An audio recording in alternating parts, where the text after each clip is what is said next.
I mean, you're probably one of the more highly cleared public officials from the military, past serving, who's basically come out publicly and said, you think this is real. Why do you think there is this cover-up? What are they concealing? I think it's about time that we do disclose that we are in contact with non-human intelligence. That's what needs to be put out there in the public.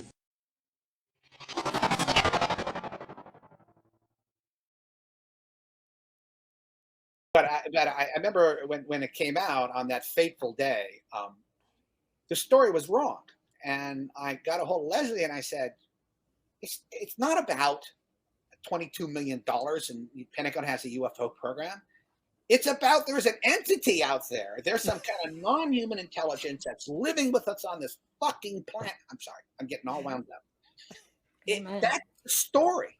And she said they wouldn't let me run it like that. And it's still very, very difficult. So I give the New York Times a lot of credit for running this story, but for missing the big point. We're not alone, and we never have been alone. And I think that's what Chris Mellon got across when he got the Navy. And again, the Navy is a very, very small part of this. The Navy is just this one little small program that they started because they were seeing all this stuff right on the East Coast and the West Coast and with the carrier groups, and that's how this all started. But that wasn't the real program. I mean, that's part of it, you know. But when the Congress saw the classified briefings, saw what I saw, they were dumbfounded. They wanted to know. They were angry, and they still are angry. Why weren't we told? Why didn't we know about this? Now, John can attest to this. This goes back a ways. This whole idea of keeping this hidden, because I personally believe there were, and I still believe to this day, from everything I know, there are no answers in the sense that the government, the IC in particular, and the military have no answers. They really, truly have no answers.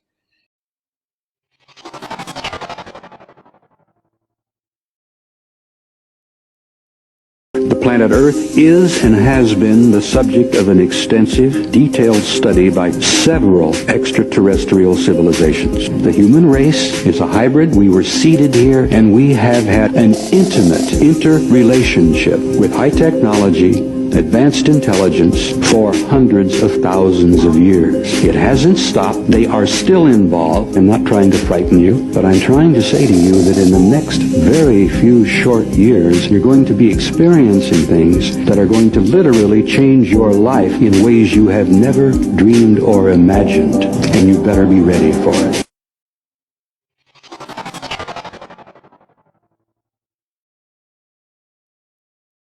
The materials that we picked up weighed anything.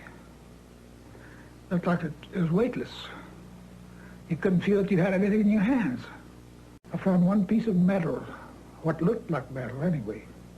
It was not flexible, but it was as thin as a foil in a pack of cigarettes. It was that thin.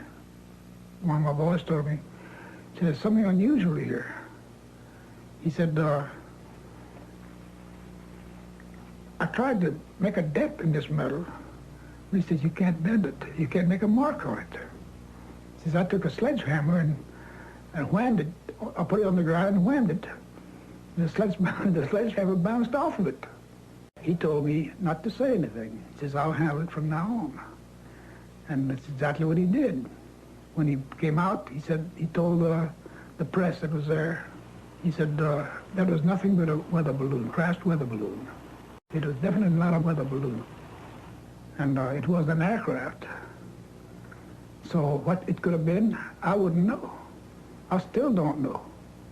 They took pictures, of course. They had a whole flock of microphones there. They wanted me they wanted some comments from me, but I wasn't at liberty to do that.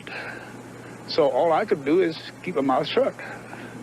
And General Ramey is the one who discussed, told the newspapers, I mean the newsmen, what it was and to forget about it. It was nothing more than a weather observation balloon, of course, which we both knew differently. We left Roswell perhaps around 3:30 or 4 o'clock in the afternoon, can see it's flat. It is very difficult. In fact, with just verbal directions, we never would have found it. We had to follow the rancher out there. The following morning, we went out to the site where the crash was. And what I saw, I couldn't believe there was so much of it. It was scattered over such a vast area. So we proceeded to pick up as much of the debris as we could, loaded in a wagon. We filled that up. It took us a good part of the day to do that, because there's such small fragments that we had to do a lot of picking.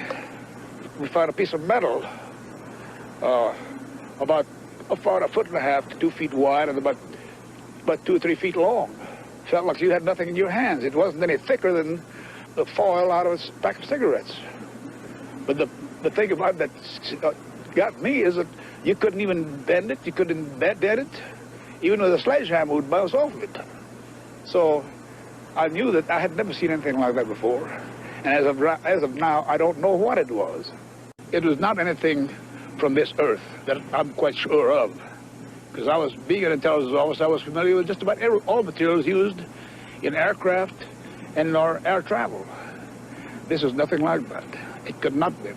It could not have been.